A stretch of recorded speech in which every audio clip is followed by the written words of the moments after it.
Hello students, in English grammar the topic of syntax is going on, and up to now I have taught you the rules of noun, pronoun, adjective, verb, adverb, preposition and conjunctions. Today is the turn of articles. आज हम articles पर based rules study करेंगे। Student, articles में सिर्फ 3 शब्द आते हैं, ए, N and the. ए और एन का मीनिंग होता है एक, जबकि दा का मीनिंग नहीं होता है। परंतु इसके कुछ रूल्स हैं कि हम दा का यूज कहां पर करेंगे और कहां पर नहीं करेंगे।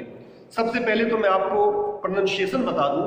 जो वर्ड दा है ये दी भी बोला जाता है। ऐसे शब्दों से पहले हम इसको दी बोलते हैं जो वोवेल्स के साउंड से शुरू होते हैं, और दा वहां बोला जाता है जहां पर जो शब्द है वो वोवेल्स से शुरू नहीं होते, कॉन्सोनेंट से शुरू होते हैं। तो both the pronunciations are correct, the and दी।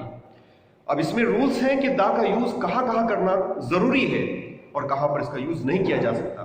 कुछ वर्ड्स तो ऐसे हैं जिनसे पहले अगर दा का यूज हम करते हैं तो उनका मीनिंग ही चेंज हो जाता है। फॉर एग्जाम्पल, वुड मीन्स लकड़ी होता है और द वुड का मतलब जंगल होता है, तो मीनिंग ही चेंज हो जाता है।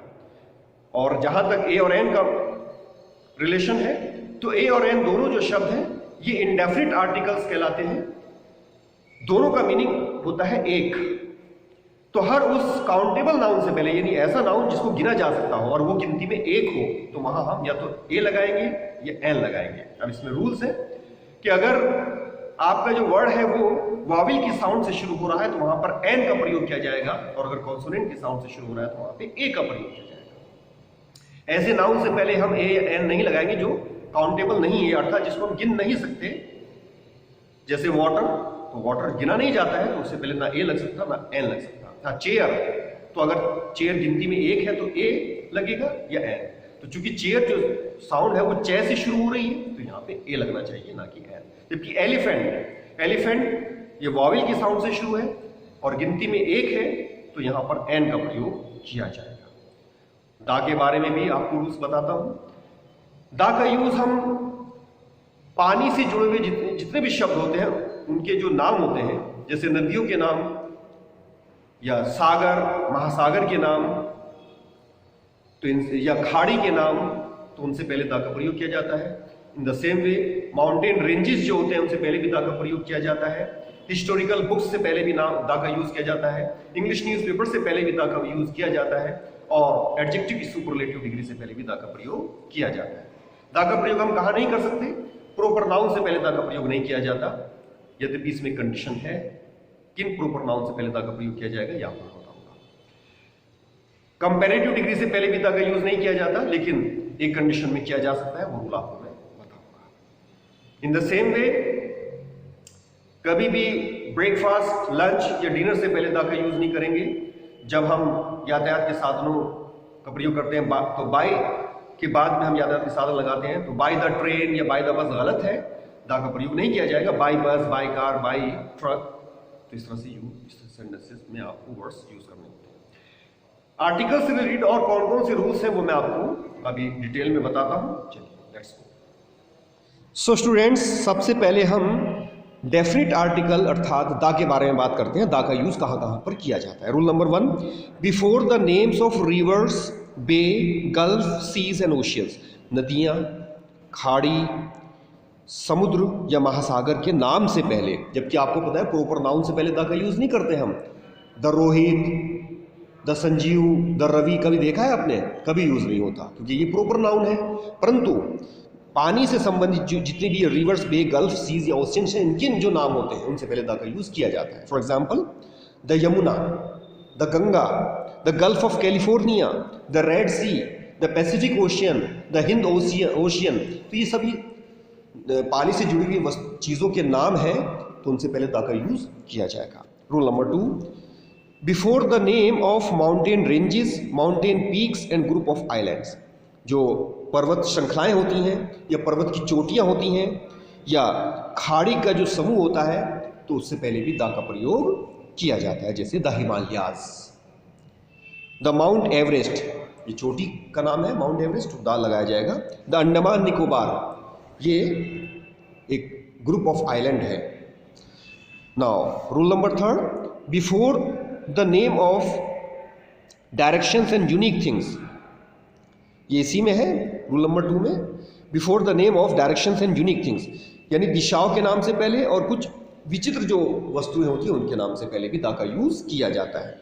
डायरेक्शंस यानी the east, the west, the east, the west, the north, the south, तो ये सब डायरेक्शंस हैं, इनसे पहले द का यूज किया जाता है।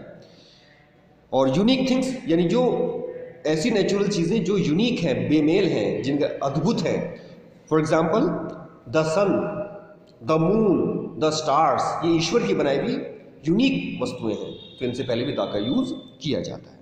रूल नंबर 3 देखिए, before the name of holy books, newspapers and historical monuments, यानी पवित्र जो पुस्तकें हैं, जो हमारी धार्मिक पुस्तकें होती हैं, जैसे the Ramayana, the Quran, the Bible, तो इनसे पहले द का यूज़ किया जा रहा है क्योंकि ये धार्मिक पुस्तकें हैं। न्यूज़पेपर, जो इंग्लिश के न्यूज़पेपर्स होते हैं, उनसे पहले द का यूज़ किया जाता है। The Hindu, the Tribune, the times of India. Is it clear? In the same way जो हिस्टोरिकल मोनूमेंट्स होते हैं, यानी ऐतिहासिक जो स्मारक होते हैं, जैसे the red fort, Lal Qila, the Taj Mahal, तो जो ऐतिहासिक इमारतें होती हैं उनसे पहले भी द का यूज़ किया जाता है। Rule number 4, before the name of nationals and religious communities, जो नेशनल्स होते हैं, जैसे हमारा नेशनल्स क्या है, हम इंडियन हैं, the Indian. In the same way जो धार्मिक जो कम्युनिटी होती है, जैसे the Muslim, the Hindu, the Christians, तो इनसे पहले द का यूज़ किया जाता है। Now rule number 5, before the name of titles, कुछ व्यक्तियों को जो टाइटल दिया जाता है, जो जैसे अशोक को टाइटल क्या मिला हुआ था, ग्रेट का, अशोका द ग्रेट, तो द यहाँ पे द लगाया जाएगा क्योंकि ये उनको टाइटल मिला हुआ था। Next rule, before superlative degree, adjective की 3 डिग्री होती है, पॉजिटिव, कंपैरेटिव, सुपरलेटिव, तो उसमें आपको बताया गया था कि सुपरलेटिव डिग्री से पहले हमेशा द का यूज किया जाता है। For example the best, the tallest, the fattest, the most beautiful, तो ये सभी शब्द सुपरलेटिव डिग्री बता रहे हैं, तो इनसे पहले द का यूज किया जा रहा है। Now rule number 7, as a rule comparative degree से पहले द का यूज नहीं किया जाता, परंतु कुछ कंडीशंस हैं, उस कंडीशन को समझिए जहां पे हम कंपैरेटिव डिग्री में भी द का यूज करेंगे। यदि सेंटेंस के अंदर एक एक्सप्रेशन हो ऑफ द टू, यानी ऑफ द टू करके उसके अंदर लिखा हुआ हो सेंटेंस में, तब हम कंपैरेटिव डिग्री में भी द का यूज करेंगे। और एक और बात है, if both the clauses go parallel, यानी सेंटेंस में कंपैरेटिव डिग्री का प्रयोग किया गया है और 2 क्लॉज है उसके अंदर, दोनों क्लॉज पैरेलल चल रहे हैं, समानांतर चल रहे हैं। एग्जाम्पल से समझ में आएगा। पहले तो मैं आपको बता दूं, ऑफ द टू शब्द का प्रयोग किया गया है, ऑफ द टू जो फ्रेज है, of the two brothers George is definitely the taller, तो टॉलर जो है वो कंपैरेटिव डिग्री है। ER वाली जो डिग्री होती है, टॉलर, फैटर या बिगर, तो इनमें द का यूज करना नहीं चाहिए, परंतु ऑफ द टू इसके अंदर आ गया है, of the two brothers George is definitely the taller, तो इसलिए द का प्रयोग यहाँ पे किया गया है। और दूसरा जो इसमें पॉइंट था कि अगर दोनों क्लॉज पैरेलल चल रहे हो, देखिए क्या, the higher you go the cooler it is, जितना ऊपर जा रहे हो उतनी ठंड बढ़ती जा रही है, तो दोनों क्लॉज पैरेलल चल रहे हैं, जितना ऊपर चल रहे हो उतनी ठंड बढ़ती जा रही है। तो ये जो हायर और कूलर जो शब्द हैं, ये कंपैरेटिव डिग्री लिए हुए हैं और दोनों पैरेलल चल रहे हैं, इसीलिए दोनों से पहले द का प्रयोग हमने किया है। अगर ये होता कि भाई जितना ऊंचे जा रहे हो उतना ही ठंडक कम होती जा रही है, नहीं, कम नहीं हो रही बल्कि उतनी बढ़ रही है, यानी दोनों चीज़ें बराबर बराबर चल रही है साथ साथ, तो इसलिए दोनों से पहले द का यूज़ किया गया है। Now next rule, in comparison before proper noun, देखिए प्रोपर नाउन से पहले द का यूज़ नहीं किया जाता, मैंने एग्जांपल भी आपको दिया था, लेकिन एक कंडीशन में हम प्रोपर नाउन से पहले भी द का यूज़ करेंगे, यदि 2 नाउन के बीच में तुलना की जा रही हो। Example, Kashmir is the Switzerland of India, इस सेंटेंस में कश्मीर की तुलना स्विट्जरलैंड से की जा रही है, इसीलिए स्विट्जरलैंड से पहले द का प्रयोग किया गया है। Kashmir is the Switzerland of India. किसी व्यक्ति के बारे में अगर आप कहना चाहते हैं तो उसमें जैसे कालिदास की विशेषता क्या थी कि वो शेक्सपियर की तरह से लिखते थे, तो कालिदास की तुलना अगर हम शेक्सपियर से करेंगे तो शेक्सपियर से पहले द का प्रयोग करना पड़ेगा। Kalidas is the Shakespeare of India, जैसे शेक्सपियर वो एक अंग्रेज लेखक थे, कालिदास इंडियन लेखक थे, तो दोनों की तुलना मैंने की है, तो शेक्सपियर से पहले द का प्रयोग किया है। Clear? Now rule number 9, to particularize anything, जब हम किसी भी वस्तु को विशेष बना देते हैं तो विशेष बनाने के लिए दा का प्रयोग किया जाता है। एग्जाम्पल से समझ में आएगा। The lunch hosted by mister Sharma was very delicious. Mister Sharma के द्वारा जो लंच हॉस्ट किया गया था, नहीं जिस लंच को उन्होंने मेज़बानी की थी, तो वो बहुत स्वादिष्ट था। यहाँ पर जो है लंच, एक विशेष लंच का जिक्र हो रहा है, एक आम लंच का जिक्र नहीं हो रहा है। जो लंच हम खाते हैं वो तो एक नॉर्मल, वो तो आम है। जैसे I take lunch eight 2 o'clock, तो ये तो एक मैं उस लंच की बात कर रहा हूँ जो नॉर्मली लिया जाता है। तो यहाँ पे दा का प्रयोग लंच से पहले मैं नहीं कर सकता। लेकिन अगर मैं उस लंच की बात करूँ जो विशेष था, जैसे मिस्टर शर्मा के द्वारा हॉस्ट किया हुआ लंच, तो यहाँ पे दा लगाया मैंने लंच से पहले। तो पर्टिकुलराइज करने के लिए, यानी विशेष अगर किसी वस्तु का अगर हम जिक्र कर रहे हैं तो वहाँ पे हमें दा का प्रयोग करना है।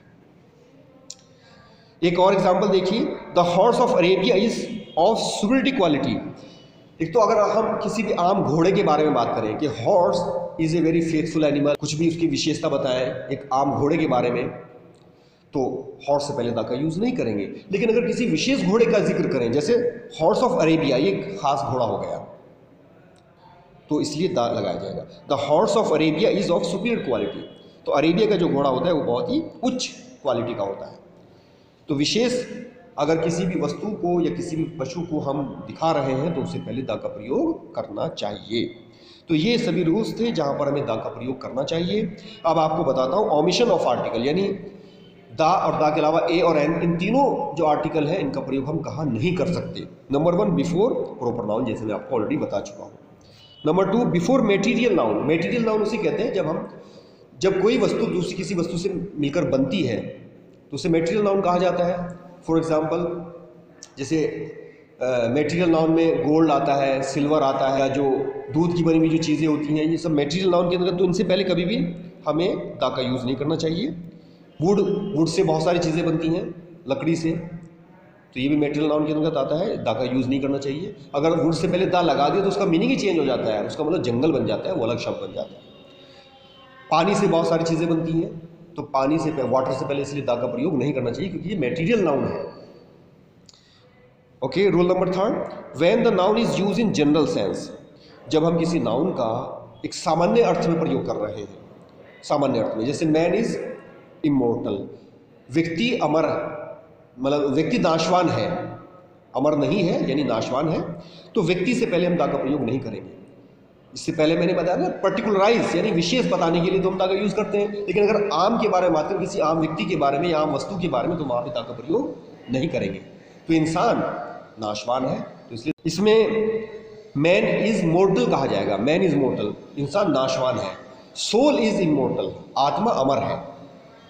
तो अगर हम किसी व्यक्ति को या वस्तु को एक आम अर्थ में प्रयोग कर रहे हैं तो वहां पर हम उससे पहले दा का प्रयोग नहीं करेंगे। अगर विशेष रूप में यूज कर रहे हैं तो दा का प्रयोग तब किया जाएगा। एक एग्जाम्पल और देखिए, डेथ इज इनएविटेबल, मौत जो है वो अवश्यंभावी है, यानी मौत जरूर आती है सबको। तो यहाँ पे किसी विशेष व्यक्ति के मौत के बारे में नहीं मैंने बताया, आम अर्थ में इसका प्रयोग किया गया मौत के बारे में, तो दा इसका प्रयोग दा इससे पहले नहीं लगाया जाएगा।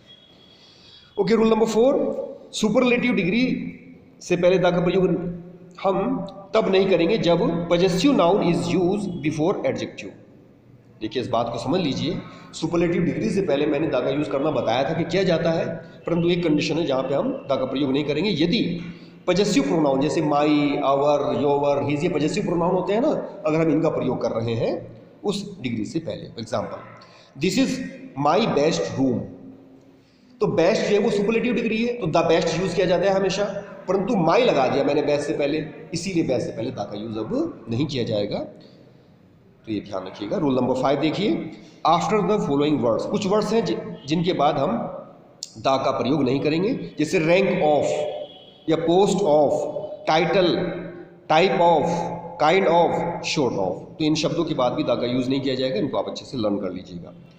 रूल नंबर 6 में देखिए, लंच, ब्रेकफास्ट और डिनर, इन तीनों शब्दों से पहले दा का प्रयोग नहीं किया जाता कभी भी। In the same way, rule number 7 देखिए, ही गोज टू स्कूल। अगर आप स्कूल से पहले दा नहीं लगा रहे हैं तो इसका क्या मतलब है कि आप स्कूल जो है ना पढ़ने के लिए जा रहे हैं, क्योंकि स्कूल किस चीज़ के लिए बना है, पढ़ाई के लिए। तो इसलिए इसका मीनिंग होता है आप पढ़ने के लिए जा रहे हैं। परंतु अगर आपने स्कूल से पहले दा लगा दिया, he goes to the school, तो इसका मीनिंग चेंज हो गया। इसका पता क्या मीनिंग हो गया कि आप स्कूल किसी और उद्देश्य से गए हैं, किसी से मिलने गए हैं या किसी का टिफिन देने के लिए गए हैं या टीसी लेने के लिए गए हैं, तो दा लग जाने से ये फर्क पड़ जाता है। मैं आपको एग्जाम्पल और देता हूँ। अगर आप कहते हैं आई वेंट टू हॉस्पिटल, तो हॉस्पिटल किस चीज़ के लिए बना होता है? इलाज के लिए। तो इसका मीनिंग पता क्या है कि आप जो हॉस्पिटल गए हैं इलाज करवाने गए हैं। और अगर दा लगा दिया तो इसका मतलब यह है कि आप हॉस्पिटल जो गए हैं किसी से मिलने गए हैं, किसी भी कोई बीमार होगा उससे मिलने गए हैं, उसको देखने गए हैं, तो दा लग जाने से ये फ़र्क पड़ जाता है। अगर दा नहीं लगा रहे हैं तो इसका मतलब है कि आप जिस स्थान पर जा रहे हैं तो वो स्थान जिस चीज़ के लिए बना है वो काम करने के लिए जा रहे हैं। और अगर दा लगा दे तो वो काम नहीं कर रहे हैं, आप किसी अन्य पर्पज से उस जगह पे गए हैं, तो दा लगने से ये चेंज आ जाता है मीनिंग में। रूल नंबर 8 देखिए, after preposition in the following condition. कुछ कंडीशंस हैं जिनमें प्रीपोजिशन के बाद आप दा का प्रयोग नहीं करेंगे। जैसे मैंने आपको पहले भी बताया है, बाई बस, तो बाई द बस गलत है, बाई बस कहेंगे सीधा। बाई कार, बाई रिक्शा, तो जो यातायात के साधन हैं उनसे पहले दा नहीं लगाएंगे आप, यदि बाई उसके अंदर प्रीपोजिशन के रूप में यूज़ किया जा रहा है।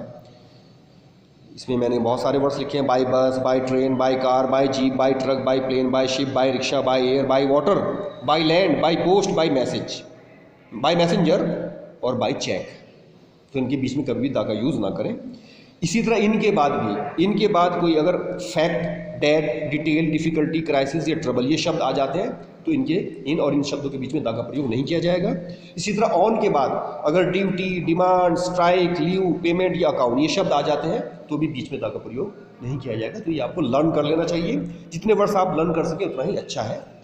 यदि आप सारे नहीं याद कर पा रहे, जो इंपॉर्टेंट वर्ड्स हैं उनको लर्न कर लीजिए और याद रखिए कि इनसे पहले हम दा का प्रयोग नहीं करेंगे। तो that was all about articles. A an के बारे में आपको ऑलरेडी पता है कि जो वॉवेल्स के साउंड से शुरू होने वाले शब्द होते हैं वहाँ एन लगाते हैं और जहाँ पर कॉन्सोनेंट के साउंड होती है वहाँ पे ए लगाते हैं। साउंड देखी जाती है, स्पेलिंग नहीं देखी जाती, क्योंकि कुछ वर्ड्स ऐसे हैं जैसे यूनियन, तो यूनियन यू से शुरू हो रहा है, या यूरोप, तो ये यूरोप जो है वो ई से शुरू होता है, परंतु इनमें साउंड जो है वो ये की है, इसलिए इसमें हम एन नहीं लगाएंगे बल्कि ए लगाएंगे। तो साउंड देखी जाती है, स्पेलिंग नहीं देखी जाती। या एक वर्ड है एमपी, तो एमपी जो शब्द होता है या एमएलए, तो एमपी और एमएलए की स्पेलिंग एम से शुरू होती है, परंतु उनकी जो साउंड है वो ए से एडी वाली है, एम, ए एम एम, इसलिए यहाँ पर एन का प्रयोग किया जाएगा। Okay students, that's all for today. Now do the exercise based on article. All the best.